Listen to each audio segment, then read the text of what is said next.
أعوذ بالله من الشيطان الرجيم بسم الله الرحمن الرحيم الحمد لله رب العالمين والصلاة والسلام على محمد وعلى آله وصحبه أجمعين.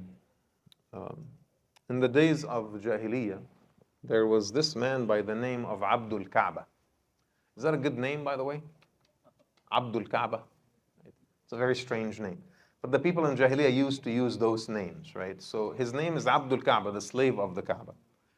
And Abdul Kaaba was a good businessman from Banu Zuhra, which is a poor tribe of Quraysh, but they're not known to be very successful businessmen. But Abdul Kaab himself, Abdul Kaab ibn Auf, his name was very, very successful. So he was on a business trip in Yemen, and he met a Christian monk over there. And the Christian monk told him, "Oh, you're from Mecca." He said, "Yes." He said, in our scriptures, it says that a great prophet is going to rise from Arabia, most likely from Mecca. So Abdul Kaaba goes back home, and he's sitting with his friends. And he says, "Guys, you're not going to believe what I heard. I heard this Christian monk in Yemen tell me that it's possible that a great prophet is going to rise from, Arabia, possibly from Mecca. I wonder who that person is." Now, I said he was sitting with his friends, circle of his friends. One of his friends, his name is Abu Bakr as-Siddiq radiallahu anhu. Islam at this point is kind of on the hush-hush. It's a secret. Muslims are converting very secretively. Their families don't know anything about it. Abu Bakr is already Muslim, but he's keeping his Islam to himself. So he's sitting with his friend Abdul Kaab, and he heard this after the meeting was over. He goes to his friend and he says, "Hey, I want to introduce you to someone." Right? So he takes Abdul Kaab ibn Auf, all the way Abdul Kaaba ibn Auf, and he takes him to the Prophet Muhammad sallallahu alaihi wasallam. Half an hour. Rasulullah spoke with him, reciting some of the Quran to him, and Abdul Kaaba ibn Auf took his shahada and converted to Islam. And Rasulullah looked at him and he said, "Abdul Kaaba, that's not a good name. Let's change your name. We're going to give you a better name. We're going to call you Abdul Rahman. We're going to change your name from Abdul Kaaba to Abdul Rahman." And Abdul Kaaba ibn Auf became Abdul Rahman ibn Auf, the great Sahabi of the Prophet sallallahu alaihi wasallam, wa ahad al-ashar al-mubashirin bil-Jannah. He is one of 10 promised Jannah by Rasulullah sallallahu alaihi wasallam. I said that Abdul Rahman ibn Auf radiallahu anhu was not necessarily from a very wealthy family. He's a self-made man, right? In fact, he used to say about himself, I know myself, if I flip any rock, I will see silver or gold underneath. Meaning, I turn anything into money. He had that acumen, he had that ability. He was such an astute businessman that he literally turned everything into wealth, radiallahu anhu wa arda. But Abdul Rahman ibn Auf invested his entire life and his entire wealth in the betterment of his own community, right? Some of the things that Abdul Rahman did, radiallahu anhu, is that he fought with the Prophet ﷺ in every battle. He fought with Rasulullah ﷺ in every single battle. But not only that, he also contributed financially to every single battle, radiallahu anhu. Some battles he had to carry it on his own. So he would arm himself with swords and shield, but he would also arm other Sahaba with swords and shields, and then he would participate in the battle himself, radiallahu anhu. Abdul Rahman built a trust, like we have living trusts these days, right? So that after we die, the trust supports our families. Abdul Rahman built a living trust, but the beneficiary of the trust was not his family. You know who the beneficiary was? The beneficiary was Ummahatul Mu'mineen. He built a trust so that when he dies, the money supports the wives of Muhammad sallallahu alaihi wasallam. Because he knows that Rasulullah, he doesn't have much money. So he wanted to make sure that after he dies, his own wealth supports not only his family, but the family of Rasulullah sallallahu alaihi wasallam. One day, Aisha was, and this is after Rasulullah passed away. Aisha radiallahu anha is sitting with some of the companions. They are learning from her. And they heard, some kind of a earthquake. Like it was such a loud noise that they thought it was an earthquake. When they asked, it turned out that it was a caravan that belongs to Abdul Rahman ibn Auf that has 700 camels, all carrying all kinds of goodies you could ever imagine, right? It was so big and it was so huge that the noise that the camels made as they were stomping felt like an earthquake, like Medina shook. So Aisha shook her head and she said, سمعت رسول الله صلى الله عليه وسلم يقول إن عبد الرحمن بن عوف يدخل الجنة زحفا. I heard my husband Rasulullah say صلى الله عليه وسلم that Abdul Rahman ibn Auf is going to enter Jannah crawling. When I say to you someone is entering Jannah crawling, or someone enters the building crawling, what impression does that give you? It gives you that that person is entering with some difficulty, right? I will explain that in a minute, right? But this is what Abdul Rahman heard. He heard Aisha say something about him. So he came to Aisha and he says, Ya al-Mu'mineen, please repeat to me what Rasulullah said. So she said, well, he said that you will enter Jannah crawling. So Abdul Rahman said, you know what? I will donate my entire caravan, all 700 camels, to all the community and the poor people in the community. All right? Now, a lot of people hear this story and they think, yes, you know, all these rich people, they barely make it to Jannah because they have to crawl into Jannah. It's the burden of wealth. It's the responsibility of wealth. So they will barely make it into Jannah. You know, Shaykh Qaradawi has a beautiful interpretation of this hadith, and he says, what Rasulullah meant sallallahu alaihi wasallam is that Abdul Rahman is absolved of all of his sins, that he enters Jannah like a baby crawling. 100% clean because of the contribution that he made. Radiallahu anhu ardah. I'm telling you stories about Abdul Rahman. He's a fascinating guy. So now it's the time for Hijrah. And the Muslims are being asked to leave Mecca and go to Medina.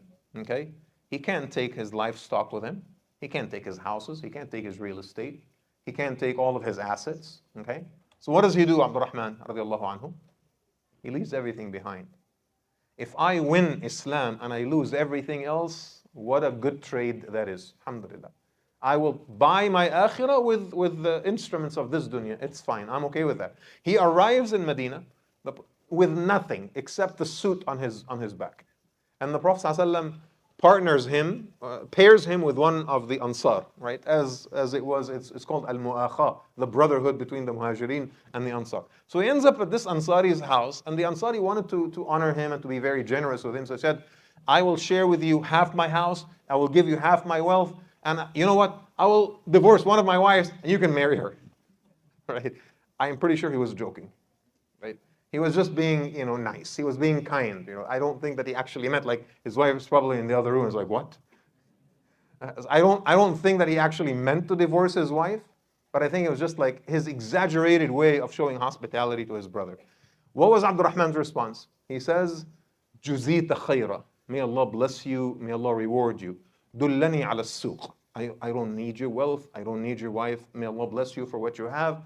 Just direct me to the marketplace. That's all it took.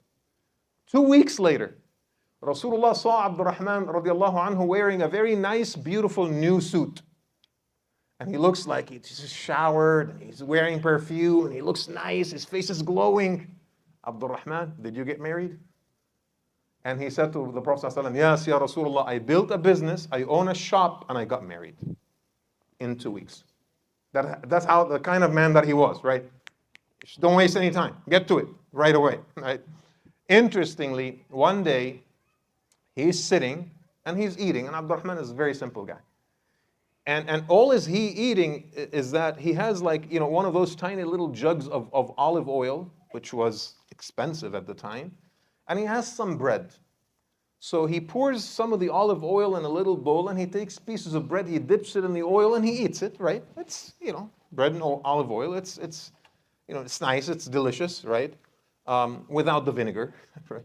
So he's enjoying that, and then this stranger came who's looking he's lost. He wants to get back to his town. He's looking for a mount. He's looking for a horse. He wants to borrow someone's horse or someone's camel. So he directed him to Abdul Rahman. Oh, he is the wealthiest person in Medina. I want to go talk to him. He's the rich guy here. So he goes to Abdul Rahman, and he sees Abdul Rahman sitting on the ground, on the dust, on the floor. And after he was done, Abdul Rahman is taking the extra oil from the bowl and he's putting it back in the jug. And then he's taking the extra piece of bread and he puts it back in the bag of bread. Like, the frugal behavior of someone who cares so much about the limited resources. So he says, this is the guy that's going to help you? It doesn't make any sense. So he goes to him and he asks, and he says, yes, go to my farm and tell them Abdurrahman says, pick any horse you like. He says, any horse I like? He says, yeah, any horse you like. So he goes to Abdurrahman's farm. And this guy is really, really smart. And he's sly too. So what does he do? He picks a stallion. And when he's pulling the stallion out of the farm, who's following the stallion? All the mares. Like 5, 6 mares are following the stallion, right? Because they're like family. And the guardian of the farm is looking at this and he's like really upset. But he doesn't do anything. And the man is asking him, are you going to let me get away with 6 horses? He says, well, that's what Abdurrahman said. He said, take any of the horses that you like. So the man couldn't believe it. He goes back to Abdurrahman. He says, let me be honest with you, okay? When I saw you the first time, you looked like some poor person who was so worried about the extra drops of oil and the extra piece of bread, right? How could you possibly be this frugal and this stingy, but then you're letting me walk away with 6 of your horses? Like, that doesn't make any sense. And Abdurrahman told him, I collect my wealth this way, so I can give it that way. إني أجمعها هكذا كي أنفقها هكذا. This is how I collect my wealth, by being frugal, by being careful, by not wasting anything. But why? To what end? Because ultimately I want to give my wealth to people like you and support my community and be like, as generous as I possibly can. رضي الله عنه وأرضاه. That is the legacy of Abdurrahman. And if he wasn't like this, we would have not remembered him today. And you ask yourself, how is it that Allah subhanahu wa ta'ala blessed Abdurrahman so much? Why was he so skilled in making business? Why was he so successful? Why did he always make money? Wallahi, brothers and sisters, it's the same reason that was back then. It's the same reason that is today. People are blessed with their wealth to the extent that they are able to spend some of that wealth in their sadaqah and in their zakah. I have seen it in the course of my career, time and time again. People, the more they give, the more Allah subhanahu wa ta'ala blesses them. And the more they give, the more Allah subhanahu wa ta'ala blesses them. One year they give 1,000, Allah gives them 10. The following year they give 10, Allah gives them 100. The following year they give 50, Allah subhanahu wa ta'ala gives them 500,000. Constantly their wealth is growing. Why? Because Allah subhanahu wa ta'ala wants to enable them to become His instruments of khair and good. To become the instruments through which His wealth and His rizq is distributed to people, right? And we talk about sadaqah a lot in the month of Ramadan. What does it do? As-sadaqatu tudfi'u ghadab al-Rabb. It extinguishes the wrath and the anger of the Lord. If you've committed a sin and you're scared that Allah subhanahu wa ta'ala is angry with you, your charity will extinguish like water on fire. It extinguishes the wrath and the anger of Allah subhanahu wa ta'ala. Your acts of charity and acts of sadaqah, especially in the month of Ramadan, it protects you from sudden death. تقي مصارع السوء. It protects you from sudden death, so from a calamitous, horrible death, like God forbid dying in a car accident. So when you die saying La ilaha illallah, dignified, honorable, alert until the very last minute. My favorite quality of sadaqah, however, is the hadith of the Prophet ﷺ when he says, وَالصَّدَقَةُ burhan. It is a proof. It is a true proof of your faith. You decide for yourself, how strong your faith is, and sadaqah is really the litmus test. And I will end with this. A lot of people think, I will only give from the extra wealth that I have. When everything is comfortable, and I have spent money on everything that I want, and all the first class, accommodations, and all the fancy things in life that I want, if there is some extra left, that's what I plan to give. But that's not how you should think of sadaqah. Sadaqah has to be a little bit difficult. It has to be a little bit hard. It has to hurt a little when you give. The Quran says, لَن تَنَالُوا الْبِرَّ حَتَّى تُنْفِقُوا مِمَّا تُحِبُّونَ. You can never achieve righteousness unless you spend from something that you love the most. So if it's coming out of your pocket and you're not thinking about it, it's not such a big deal. If it's not pinching you a bit, then you have not really achieved the spiritual value of your charity. So is this a difficult year for us? Yes, it is. But does that mean that we give less? To the contrary, it means that we give more, because the test is greater, which means that the reward and the ajr of Allah subhanahu wa ta'ala is also greater. I ask Allah subhanahu wa ta'ala in this month of Ramadan to make us among those who are generous, to make us among those who are giving, to make us among those who spend from their hearts with goodwill. And I ask Allah subhanahu wa ta'ala to accept our acts of charity from us, whether it is actual wealth or a smile or a volunteer hour or a contribution of ideas or suggestions or effort or sweat. I ask Allah subhanahu wa ta'ala to utilize every ounce that every member of our community is able and capable of giving. And I ask Allah subhanahu wa ta'ala to put barakah in the collective product of our community. And I ask Allah subhanahu wa ta'ala to elevate our status and to cleanse our wealth and to purify our health. And I ask Allah subhanahu wa ta'ala, as He gathered us in this sacred house of His, to gather all of us in the highest level of Jannah. Allahumma ameen. أقول قولي هذا وأستغفر الله لي ولكم وقوموا إلى صلاتكم يرحمكم الله.